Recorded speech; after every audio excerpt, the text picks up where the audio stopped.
it wasn't working. That poor woman had been shot, right in front of her. Chapter 2. Sam muttered useless curses while her trembling fingers automatically dialed. Her whole body shook as she held the phone to her ear. At first, all she could hear was the rushing of blood as it pumped through her temples, but then she heard a woman's voice. 911, what's your emergency? Sam gripped the phone harder, unable to speak. Help, she finally squeaked. The operator asked other questions, but while Sam was able to form the answers in her mind, she couldn't get them out in words. She had studied all forms of stress and trauma disorders while in college, but at the moment, she didn't know how to make herself function. She was frozen inside, unable to process what was happening. It seemed to take forever to form a thought, and even longer to react. She rose shakily on legs that didn't feel up to the task of holding her up.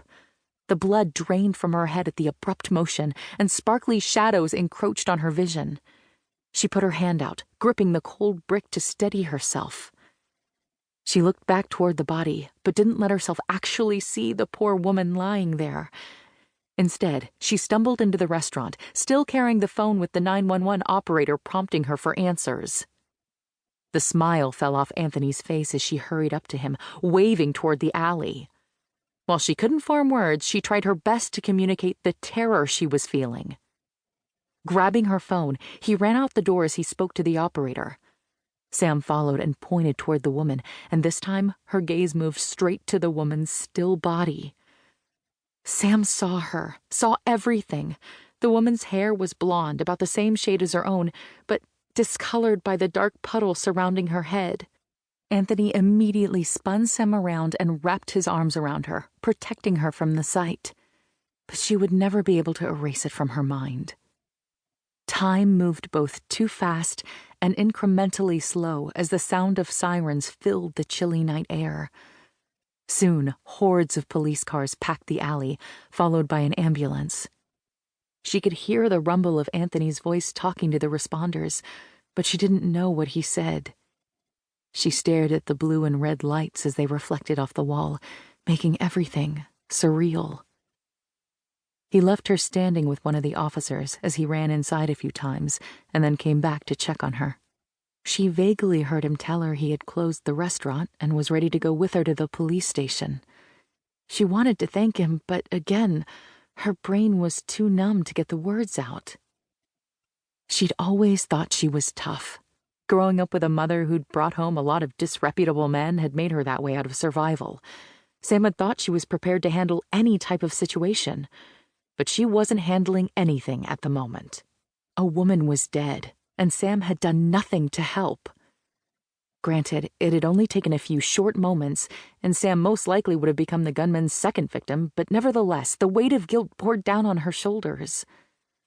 The best she could do for the woman now was to help the police find the killer and bring him to justice. "Your name and some ID?" the officer asked. "Samantha Hutchinson." Her voice sounded far away, and her hands fumbled while getting the ID out of her wallet. She was glad for Anthony's help. After the cop made a few notes, he handed back her driver's license and asked her to come with him. With a nod, she let Anthony lead her to the police car. He was her boss, but he was also a great friend. She appreciated the warmth of his arm around her as she tried desperately to think of clues that would be helpful. Nothing came to her.